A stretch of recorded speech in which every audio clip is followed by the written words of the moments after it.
আমরা সবাই দুনিয়া ছেড়ে চলে যাব। হয়তো কোনো গভীর রাতে বোনের বিফল হয়ে যাব।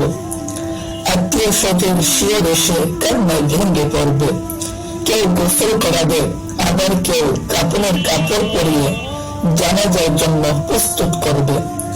সব শেষে কবরের মাটিতে শুইয়ে দিয়ে সবাই একে একে বিদায় দিবে।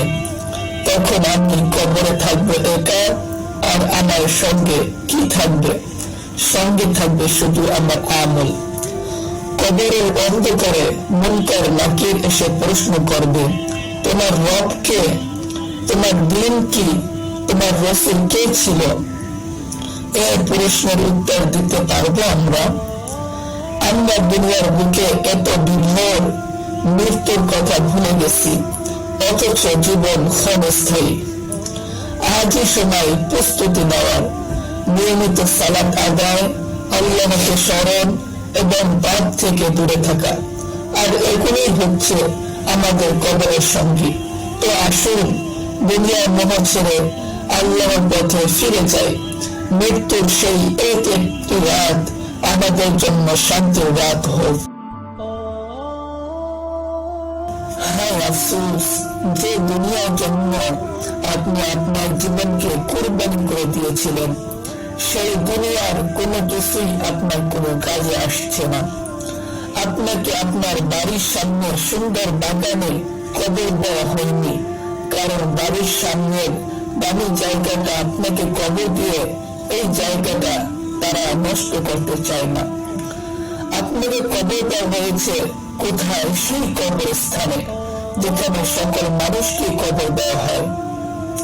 আজকে ওই দরিদ্র ব্যক্তির সাথে আপনার কোনো পার্থক্য নেই। হায় রে দুনিয়া, আজকে আপনার বাড়ির সামনের মূল্যবান জায়গাতে আপনাকে কবর দেওয়া হয়নি। আপনার মৃত্যুর পরবর্তী কিছুদিন পর্যন্ত আপনার প্রিয় মানুষেরা আপনার কথা মনে করবে, আপনার কথা ভাববে, কিন্তু তার কিছুদিন পর তারা আর আপনার কথা ভাববে না। তারা প্রত্যেকেই নিজ নিজ কাজে ব্যস্ত হয়ে যাবে। খুব দ্রুতই আপনার তাদের কাছে হয়ে পড়বে এক অতীত।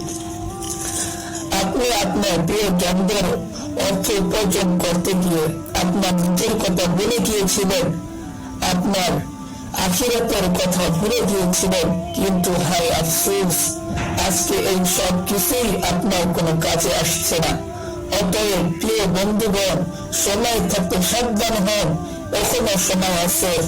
দুনিয়ার মোহ ত্যাগ করে নিজের আখিরাতের সম্বল সঞ্চয় করুন। আপনার আখিরাতের পথে এখনই গুছিয়ে নিন, কারণ আপনার সম্পদ থেকে আপনি নিজে দান করতে না পারলে আপনার সন্তানাদিগণ মৃত্যুর পরে কেউ আপনার জন্য কিছুই করবে না।